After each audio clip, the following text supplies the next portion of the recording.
The Football Kickoff. With Sky. Watch every single live Premier League game on Sky Sports, BT Sport and Premier Sports. Welcome along to the Football Kickoff with Sky. All the football you love in one place across Sky Sports, BT Sport and Premier Sports. Make sure to subscribe to our YouTube channel. That is Off the Ball. You'll catch us each Friday. Looking forward to all the Premier League action. Delighted to say we've got former Ireland winger Stephen Hunt with us and Colm Boohig as well. Stephen, how are you getting on? Good afternoon, lads. And Colm Boohig is here with me as well. How are you, Colm? Will and Stephen, how are we?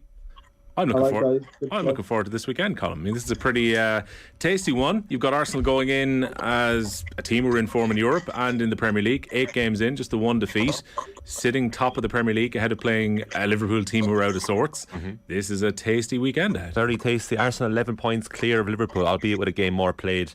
This is a remarkable stat about this heading into Arsenal-Liverpool. As you say, Will, by the description of Arsenal there that you've just outlined, they're probably favourites for this match, yet they have not scored in their last 6 games against Liverpool.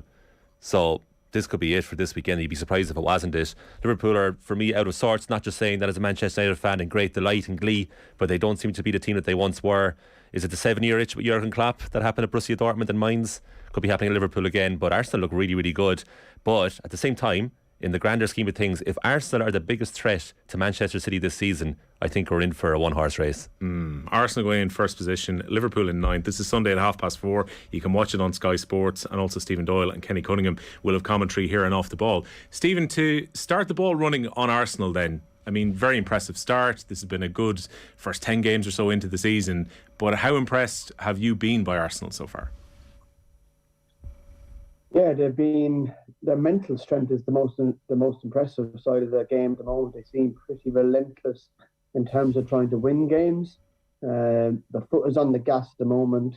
It's just, listen, I actually think this might be the first blip in the road in terms of Liverpool might turn up of old and give them a right good hiding to a certain degree in terms of you're in the big boy league now, Arsenal, what have you got kind of thing. So, listen, they're going really well, Arsenal, there's no doubt about that. They look like they can handle a bit of pressure better than what they have done over the last few years. So, it'll be a great game for sure. The only blip on the copybook, Stephen, really for Arsenal so far is that game away to Manchester United at Old Trafford, where they ripped through their defence a few times during the game and Arsenal were beaten despite playing quite well in different stages of that game. Is that the fear you have against Liverpool this weekend, that they might be susceptible at the back? Yeah, I think if you look at Arsenal's team, you got a centre-back playing right back. If you're Jurgen Klopp and you go through the whole team, you go, right, okay, Ben White, right back. He's done a good job there. He's not fluent going forward, but he's been steady. But defensively, left one-on-one against a good Liverpool left winger, it could cause some problems for sure. Colm, your take on Arsenal then. I mean, you were kind of giving us the old, this might be, Liverpool coming towards an end with Jurgen Klopp. I'm paraphrasing you slightly here, so I'm going to allow you to dig yourself out of that one. But tell us about Arsenal first. I'll dig deeper there. This could be the end. I think Arsenal, they've just been really impressive purely because of Mikel Arteta. Like, I don't know, Stephen, if you watched the All or Nothing Arsenal series, but I was really, really impressed by Arteta and the way he went about his business. There's definitely a big pang of Pep Guardiola off him, understandably, but he's his own man as well. And I think when he got rid of the likes of Aubameyang and Lacazette and a couple of others, the players that he's brought in have really bought into his tactics. And I think that the reason that Arsenal have been so good so far this season is purely down to the man in charge. They're really buying into him. I personally did not think that Gabriel Jesus is as good as he is. I really thought when Arsenal signed both himself and Zinchenko from Manchester City, I remember goading Owen Shane live on air being like, sure, you're signing City rejects, how much further can you go here?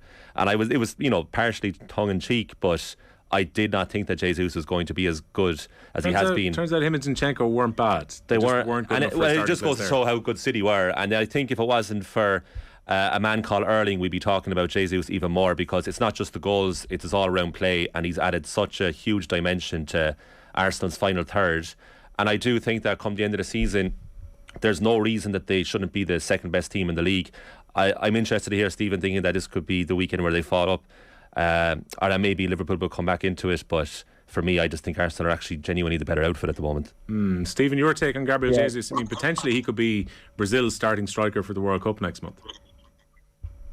But you know what, there's a lot of sense in the transfer. It wouldn't have made that much sense when we looked at it. You're right, City reject, but the manager has coached the two of them, so he knows exactly his plan of plays for his team. So he knew they would fit into the team. Even with Kieran and Tierney at left back, you never thought he would have brought in the left back from City to come in. Jesus is leading the line like a proper number 9 that none of us thought he was capable of doing, because so many times at City he played left wing, he played right wing, he played as a number 10 just for 10-15 minutes. So to have a proper number 9 that leads the line with a high press and then capable of running in behind gives great faith to Saka playing on the wing.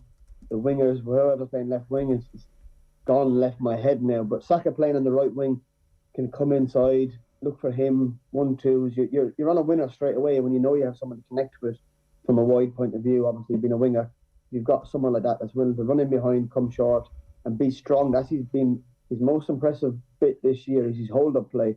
He's running people into play. He's strong. He's holding off centre-backs, and he's so sharp with the ball. We always got the feeling that was the case, but when you're playing 10-15 minutes, you never get to show your complete game, and he's definitely showing it now. Yeah, Colm, there's loads of ammunition there behind. Martinelli, Odegaard, Saka setting the chances from the start of the season. So Gabriel Jesus got good support. The one I was interested in, though, we're talking about on the show last night, and again I saw Thierry Henry's comments from the Champions League coverage, I think in the US during the week, where he's talking about Granit Xhaka and how Xhaka has turned around. Once upon a time, this is a player that Arsenal fans wanted out of the club. He was getting cards. He took off his shirt petulantly that time. Understandably, didn't exactly endear himself to his own supporters. But now Granit Xhaka is showing the player that maybe we saw with Switzerland a few times. Yeah, well, he was always a fine player. A great football manager signing back in the day, Granit Xhaka. Great to have in your team. And then real life, when you saw him first properly, you thought, technically there's no question about this guy, but it was always the temperament. I am absolutely shocked that he came back from that Crystal Palace incident when, he's telling the fans to F off if he's going off the pitch. You can clearly see him saying that. And Stephen, you remember the Arsenal fans just booing him so loudly that it came through no matter what device you were watching on. But for me, I go back to the All or Nothing documentary again, maybe because it's fresh in the mind, but I just thought he came across so well. And I was surprised by how popular he was in the dressing room and how charming he is. And I guess he brings it up onto the pitch, and when he feels a bit loved, then you kind of see the best Xhaka. Now, 48 hours time, Xhaka straight red card for a 2-footer on Alexander-Arnold, and we're like, here we go, Granit again. But if you can kind of tame the beast within Xhaka to the modern football standards, you have a hell of a technically gifted player who seems to be an inspirational figure among younger teammates. Stephen, where are Liverpool at? This is now 2 weeks in a row. Brighton, Everton, because they didn't have a game in between because the Chelsea game was all following the passing of the Queen. So they dropped points in their last 2 games. 2 wins and 7 in the Premier League so far. Okay, they played well against Rangers midweek in the Champions League, but where are Liverpool at, Stephen? Very difficult to say. Jordan Henderson come in during the week and almost steadied the ship with a real workman-like performance, but also really observant in terms of where the play is at, where Liverpool are at, and played sometimes the basic balls that made their teammates run after it and get after them again. I'm not too sure where Liverpool are at, if I'm honest with you. I do expect a big performance, and I do expect them to go back to the 4-3-3 formation away from home. I think Rangers it's almost like just do enough to win this game, because they're not good enough to hurt us if we can keep a clean sheet. So very difficult to get anything out of that. What I would say is that he is trying to rally him. He maybe tried something different just to refresh their brains during the week with a 4-4-2 formation. But I do expect a big performance from Liverpool, and I expect to be a lot of goals in the game. I think Liverpool will come out on top. Stephen, do you think Jurgen Klopp will build another great Liverpool side? Do you know what? He's done so remarkably well the last 4 or 5 years, 7 years now, to be honest with you, in terms of building teams. He didn't exactly catch fire straight away when he first come. You look at Diaz left wing, he is wonderful to watch and he is very skillful. Will he get you 15, 20 goals? Is Firmino capable of scoring 15, 20 goals? He looks like he's got a bit between his teeth and he's on it at the moment. So I think he'll have a successful season. Salah at the moment is proving why not to give people new contracts sometimes. So he needs to find his feet again. I do expect him actually to target the left back of Arsenal and go after him defensively. I think attacking wise he's very good, but defensively in between the lines I don't think he defends his box very well. So I do think Liverpool will get joy from wide areas on Sunday, and cause problems. Yeah, I wonder how much this is down to FSG as well, Colm. I was chatting to Alan Quinlan, not just former Ireland and Munster rugby player, but a massive Liverpool fan on the way out of the office this morning. And Quinny was making a point that it was Liverpool's midfield has been crying out for investment for 2 or 3 years. FSG held off. Okay, they gave over quite a bit of money for Darwin Núñez, but some of that was funded by Sadio Mane leaving. That in many ways they should have given Klopp the money to reinvest into midfield, and then Liverpool wouldn't have the issues they have right now. Yeah, totally. I mean, I said it to another resident OTB fan, and Phil Egan. Remember, we were doing our pre-season preview unofficially in the office, and I said to Phil Stephen, I said, I'm not so sure about Liverpool this season. Half kind of goading him just to see if Phil would react, but he completely agreed, and Phil nailed it. He said the midfield hasn't been replenished. It's just not fresh enough, especially to deal with the rivals. And look, there's a big talk of Jude Bellingham arriving in the summer of 2023, and maybe that will kind of rejuvenate and re-energise Liverpool's midfield. But I think that might be a bit too late. And I'm not sure what Jurgen Klopp's status will be then. Can you imagine what the transfer market competition is going to be to get you Bellingham as well? Totally. Madrid will want him. Definitely, I think Man City will want him too. It's going to be very difficult for Liverpool to sign him. Yeah, unless he's mad into Liverpool and he's a Birmingham lad. I don't think he's going to choose Liverpool over other clubs that you've just mentioned. Why would he not go to Man City if Pep's saying I want you in my midfield, and you're going to be supporting your old buddy up front? Why wouldn't he do that? So for me, I think Liverpool are in a real tight spot, and they're kind of relying on one last bit of magic from Klopp to not see them over the line or anything, but just to rejuvenate a season that is in danger of seriously petering out. And I think they really miss Sadio Mane, but I'm just kind of almost shocked about Salah's, not demise, but he's just so off it. And Stephen might be right, a new contract, equals lessening motivation sometimes. Maybe that's the case of Salah. That is a big game of the weekend. That's 4:30 on Sunday on Sky Sports. Now the late kickoff, very unusual one, because this was BT's pick for the weekend and was pushed back because Manchester United were in Nicosia last night in the Europa League. So 7pm start, BT Sport on Sunday is Everton against Manchester United at Goodison Park. Again, Stephen, when it comes to Manchester United, John Giles last night said that they were horrific last week. He said they were so disappointing in their application within the game against Manchester City in the Manchester Derby. They had to eke it out a bit against Neil Lennon's side last night in Europe. Do we expect a response from Manchester United when they go out in the pitch at Goodison? Yeah, I think going to Goodison at the moment is not an easy thing. Frank Lampard has got a bit of momentum and a couple of back-to-back wins, but for me, United should go there and win the game. I went live to watch them versus West Ham when they beat West Ham. They weren't exactly fluent. They're missing some players, but United had to start from the front foot and show the form they had before the Man City game. And then I think they will actually win the game quite comfortably in the end. I think it comes Sunday, 7 o'clock, did you say? Random time for the game, but I'm quite happy with that because I'll be travelling back from London. I'm going to West Ham, so I should get back in time for that and sit down to a Sunday evening game, which would be nice. So, listen, I think United will win the game. I think Rashford has got a World Cup to play for. Sancho's got a World Cup to play for. There's a lot of motivation in the next 6 weeks for some of their bigger players, and they need to turn up. If they don't turn up, they won't be on the plane. So I know what it's like sometimes. If you're injury free and you have something to look forward to 6-7 weeks ahead, then you then pull your finger out and produce. And both of them need to score goals and assists to be on the plane. Colm, are we going to get to see Casemiro? He played in Europe last night, so did Cristiano. Surely. Does that mean he actually plays? Lads, if he doesn't play now, he's going to go into the office to be like, why did I'm still in my probation for 6 months, can I just leave with a 1 week notice and go back to Madrid, because it's a waste of time for him otherwise. Huh? Well, I put my medals on the table. Yeah. Totally. Yeah. Now, having said that, right, he should be playing. He should be playing as much as possible to get him up to speed, and we get the benefit of Casemiro. I think he's been quite poor in the bit I've seen of him. I think his passing is massively underwhelming. It's not why he was signed. In both, no, but I mean, but he kept the ball, and he wouldn't be playing in Madrid's midfield if he can't keep the ball. But it's his short and especially his long term, his lack of accuracy in his long range passing is startling for that level. But obviously, like you say, he's there for his defensive qualities. We have to start seeing him regularly, because I don't think you're going to get the benefit from Casemiro if you just bring him on for cameos. It is pointless. Now, look, it's very early days in the grand scheme of things. What are we, early October? This could all change. In a month's time, we'll be talking about. I presume the reason, midfield. Colm, that Malacia and Anthony were able to go directly into the team is because they knew Ten Hag's way of playing football. And they were fit. Yeah. They were fit. I Anthony think hadn't trained for a couple of weeks. He seems really sharp to me, and Casemiro doesn't seem fit at all to me when he comes on. He is breathing heavily. I was watching him last night in the Europa League. like struggling at times, seriously struggling. But the only way you get that out of your system is by playing games. So they're going to have to throw him in. I don't see any reason why you wouldn't play him. Like, McTominay's fine. He gets a lot of criticism. McTominay gives you his all. Like, you can't criticise someone who does that. But we got to start seeing more of Casemiro. And then actually suddenly, speaking of midfields, you actually have a really exciting trio with Eriksen and Fernandes ahead of Casemiro. And if that gels, like, that's one of the better midfields in the Premier League. And that's exciting. Yeah, has to fit together though.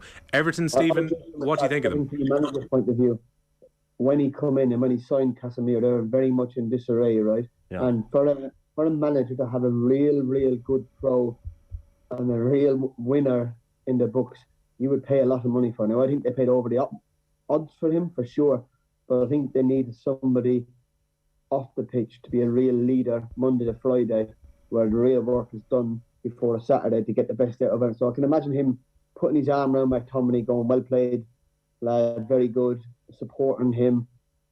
Obviously, the likes of Eriksen as well doesn't need supporting experience enough, but you'd pay a lot of money to have a really good sort in the dressing room, and it looks that's the case because he's not playing as much, but I think Monday to Friday had a big impact in the squad. Well, don't forget, all the football you want each weekend is with thanks to Sky. It is available across Sky Sports, BT Sport, and also on Premier Sports. We might talk about the Premier Sports game column from Saturday, because Man City have got that opportunity to put a bit of pressure onto Arsenal by winning against Southampton. But we can't start anywhere else but Erling Haaland. 19 goals, 12 games, ripping it up, consecutive hat-tricks. I mean, there's not a whole lot more we can really say about the brilliance that we've seen so far. But again, he was rested midweek to have him ready to take on Gavin Bazunu and Southampton this weekend. He was rested with 2 goals scored, came off at half time. Like, he's like a 15-year-old playing under 12 level, and it's like the only hope we have with Haaland is that he himself gets bored of scoring goals and he wants to move on to something else and do something else in life. Like, maybe he can hook up with Stephen and get a job somewhere else, like, and maybe move into the world of acting or something else, because like Ger pointed out a few weeks ago, right? He's like, the future for Haaland could be Hollywood. And we all kind of laughed. And then when the laughter subsided, we were like, actually, I could see that. He'll be like The Rock. He'll be like Dwayne The Rock Johnson. Because it's not fair, Will. His talent it's unfair for competition. Like, this guy has everything. It's like when you create a player in FIFA and give his stats 99 out of 100. He's just so far ahead of anyone else. And like, God love Gavin Bazunu this weekend. Yeah, Bournemouth were able to stop them, Stephen, earlier this season. So maybe Southampton, a fellow South Coast team, might be able to frustrate them at the Etihad tomorrow. But Haaland comes into this just in ridiculous form, really. And like, sometimes when a player gets into this kind of groove, it looks like they're not going to stop scoring. Yeah, for me, he scores. I'm looking even at his goals as we speak. He scores a lot of his goals at the back post or the middle of the goal. So why not overload the full back to allow the winger behind him to be free and just double mark him when the ball's coming in the box? Because right now, there's no one can get close to him. His movement of 2 or 3 yards is just way too sharp for any defender. So why not the full back? Just an idea from a coaching point of view. The full back to come inside, literally be marking the centre back as well, and just leave the winger free, because right now he's tearing the whole place apart. He ain't human. He's a machine. Even the Copenhagen goalkeeper was saying to Jack Grealish, and it ain't real. Like, if you're playing against him, you think, oh, how's he done it again? How's it us? And then you're all hoping that from being an ex-Premier League player, you're going, right, come on, lads, let's be the first to keep him out. But it's impossible at the moment, and he seems to have the knack to be in the right place, right time. And I think, Stephen, what like the real fear is that he's lifting everyone else's games around him too. So you have someone like Kevin De Bruyne or Bernardo Silva who have even more confidence in their final ball, knowing that if they put this anywhere close related to the right area, this guy's going to get onto it. And they know as well that defensive opposition are aware that if this ball is in any way loose or way out of my control, Haaland's going to pounce. Like, is there any, for you, weakness in this Manchester City side that first of all Southampton can target, and then wider, what can other teams do to combat this City dominance? There's no weakness from a Man City point of view going into the game on Saturday, because if they score 2, Southampton, they're just going to score 3, Man City. So they might have an off day in front of goal. It hasn't happened so far, so it's very hard to see. But like, you got 6'5" Haaland attacking a ball where he has no fear whatsoever whether he's going to get a cut, he's going to stick his head in there. He's very so athletic with his legs in terms of wrapping it around the back post to finish him off. There's no real weakness. Maybe the right back area with Kyle Walker being injured and the young boy coming in during the week, but you expect him just to win the game by scoring goals and not knowing that if they do concede two, which they might do, because you never know if Man City did have the capacity to leak a few goals every now and again, and I don't think Nathan Aké is the best centre half to mark players either, so they'll have a chance, Southampton, for sure. Surely that's it. Central defence, isn't it? I mean, they're not absolutely brilliant at the back. No, but they protect themselves so well, though, Colin. I know. Like, I'm just clutching here, lads. They can just score goals, lads, whenever they want at the moment. It's on tap, and if they need 4 goals, they'll score 4 goals to beat them. So maybe both teams to score, actually, probably a good bet for encouraging that. 3 o'clock kickoff, that one. Premier Sports, Man City against Southampton. First live game of the weekend. After that, you've got Sky Sports for Brighton against Tottenham, which is the tea time game at 5:30 on Saturday. Tottenham look a little bit out of sorts at the moment, Colin. Didn't play well in the North London derby last week. Were held to a draw by Eintracht Frankfurt midweek in the Champions League. And they go to a Brighton team who maybe will feel a little bit unlucky not to have got more than 1 point from Liverpool last week. They were fantastic at Anfield. Really brilliant. Trossard and co. De Zerbi started fantastically well there. Probably deserved 3 points. I think Klopp even admitted so that they were lucky to get a draw. And it's a great time to play Spurs because it's so fascinating with Antonio Conte, and it's the theme of the conversation this morning is going back to these powerful managers. But Conte seemingly got everything he wanted in the summer, every player, and was given a load of money to spend. And it seems like everybody's buying into him like they weren't with Nuno a year ago. And yet they're in the stickies batch where they're actually not that attractive to watch.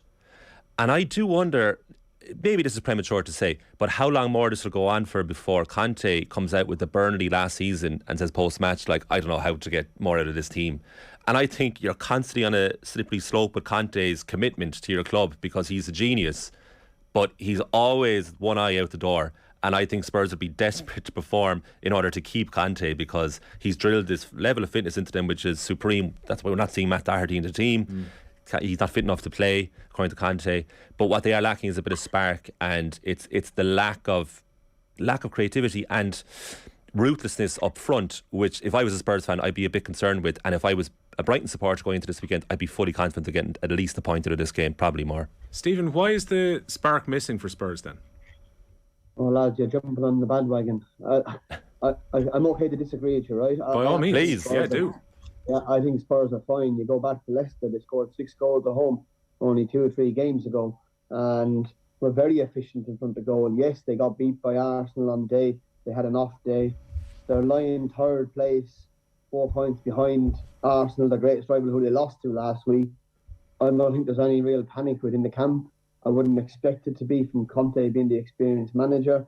I think Richarlison needs to score more goals. Kulusevski needs to score more goals. Son hasn't had the best of form, but I still think with his work rate and attitude, will come back to Harry Kane passing him in, slide him in for more goals. So I think Richarlison has upset the balance of the team, I would say, in terms of he's very floaty. He doesn't stick to the right wing, left wing. He's very hard to pin down. So that makes Harry Kane's game a little bit more floatier for him. So, but I do think they're fine. Arsenal, obviously Tottenham is going to get criticised for the manner of defeat and the sending off. Just on the Matt Doherty thing, I don't think Matt Doherty's been in better shape in all his life. He looks slim, he looks ready to rock. He just needs the game match fitness, in my opinion, to get up to speed. And he might get that now because, listen, Conte didn't want to lose him in the transfer window. I know that for a fact. And he's got a good relationship with Harry Kane. He's got a good relationship with Dyer. That will tell you that they're good pros and they're good around the place. So don't panic, Spurs fans. I think they're good to go. Just on Matt Doherty, do we reckon at this stage, Stephen, he is going to come into the team for the next couple of games now with the suspension for Emerson? Because there is that option to play Perisic over there either. Yes, there's an option to pay Perisic, there's an option to pay Jed Spence, who obviously they signed for a few quid. But I think he'll have to be loyal to Matt in terms of, I actually don't think he's done that bad for him. I think he's done all right for him. So I think he will pick Matt Doherty to play in these games, definitely the next one, and then see how they go from there. So listen, I think he's okay, Matt. I think he needs to get himself going to the level that he's happy with. But one thing I do know about Matt, he's not stupid. He's a very intelligent footballer, and he knows he can play better. He'll tell you himself. So I'm looking forward to the games. It's probably one of the closest games of the weekend for sure. Stephen, what have you made of Brighton? Because obviously a lot of the praise for the way that Brighton had started the season went towards Graham Potter. People wondered, after Potter had moved to Chelsea, new management team comes in, how are they going to get on going to Anfield? I thought they were very good last week. Are we now coming to terms with the fact that Brighton are actually quite a good side and this wasn't just a bit of a freak start to the season? Listen, I think the new manager obviously coming in will have a big impact, a big kick initially from the start. Over a longer period of time, will the new manager be judged? I think he's come with a very good reputation. All you can do with Brighton is judge him on their previous business. And for the last 3 or 4 years, they haven't got many things wrong in terms of recruitment, in terms of the managers. They've made a tough decision to get rid of Chris Hughton at the time. They weren't in the relegation zone or anything, if I'm right in saying. They were just hovering. And they brought in Potter, who at the time all seemed a bit bonkers in his way of management, but I know for a fact that their recruitment, they've got one of their brightest young players there, and they're at the head of the game in terms of recruitment. They're on the ball with players. They're efficient. One of my players choose to go there instead of Man United, Arsenal, Barcelona. So that will tell you where they're at and how they see young players and how they develop them. So he's in a good place. The new manager, he's coming into a good setup. He is expansive in his way of playing as well, which obviously they have been. So it fits the bill. All right, the other TV game that we have is Sunday afternoon. You can listen to it here on OTB as well. Brian Kerr is going to be alongside Nathan Murphy for Crystal Palace against Leeds, but it's also available on Sky Sports, 2 p.m. on Sunday. Colm Boohig, how's Palace against Leeds going to go? I would say, if I'm going to give you a scoreline prediction, I'm going to go for a Desmond. Give us a scoreline prediction. A Desmond 2-2. Right, I'd say this will be a score draw all day long. Palace was so good under Vieira. I really like. I don't think actually like they're reflective of where they actually should be. I think he's developed that squad brilliantly, because when he took over, like, kind of feared a bit for Palace, not just because of Vieira's absence of experience in the Premier League as a manager, but I just didn't think they had the personnel. But he seems to be getting players to play above themselves. Eze is a fine player as well, and Zaha, I thought he would have eventually lost his motivation by not getting a move to a bigger club that he wanted, but I think playing under Vieira actually massively helps, and they're kind of buying into him. As for Leeds as well, they've been very good, and they have a manager with a bit of an edge, which I didn't think was going to be the case, but I think this is going to be an entertaining draw, and actually will probably be low-key one of the better games this weekend. Stephen, do you go along with that? Yeah, I think Palace are in a false position in terms of the league table. They are looking a fourth from bottom with 6 points. I think they'll be keen again to just stick to the performance in terms of the manager's press. Yeah, our performances are good. They have recruited really well, Palace as well. So Leeds, at the same time, the manager does have an edge, and I expect it to be an attack-minded game from both teams. There we go. What about yourself?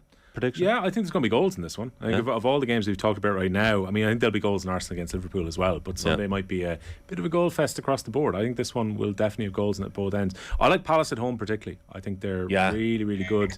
Even thinking about the game they lost against Arsenal at the start of the season, they played really well, and the scoreline maybe wasn't reflective. They got beaten by a couple of goals, but Palace are they're very, very good at teams who take it at them as well, and they're very good at counter-attacking. So, have you gone to Sellers Park ever? No, it's one of those grounds I want to go to. Is it a good one to play in, Steve? Yeah. Palace is an amazing ground. I started my career there as a YTS in 97, 98. I think the Premier League had been going 3 or 4 years. And right from then, the ground hasn't changed a bit. Maybe the hospitality's got a bit better. But the ground has remained the same, and the atmosphere has remained the same. Behind the goal, it's electric. It's almost mafia-type, like Italian-type behind the goal, and they make some noise there. So I expect a great atmosphere in the game. I think I agree with you guys. There will be goals in the game. He was moaning, Jesse, last week about Aston Villa coming up to slow the game down, so he can't exactly go away from home the week later and slow the game down. So I expect him to go at it as well and be a good game. Yeah, might be the sleeper game of the weekend. Go on, Colin. Glad all over, belter of a tune. Yeah. They get it going. Oh, unbelievable. I sometimes just throw that on YouTube and just sing along to it. It's amazing. Kind of wish I was a Palace fan after all these years. But it started too early with United. Can't go back. Great stadium though. I had I've been a young lad when they were in the Premier League with Lombardo. Remember him? Oh, unbelievable. Yeah, it was great. He was a fantastic goal. A lot I learned off, actually, to be fair, but the atmosphere they created when he was playing and he come alive, he was playing on the wing, was electric. So, and I agree with you, Zaha has been a surprise to me that his form has continued the way it is. But fair play, he's doing well. The bald eagle playing for the Eagles. As good a line to leave it as anywhere today, lads, I'd say.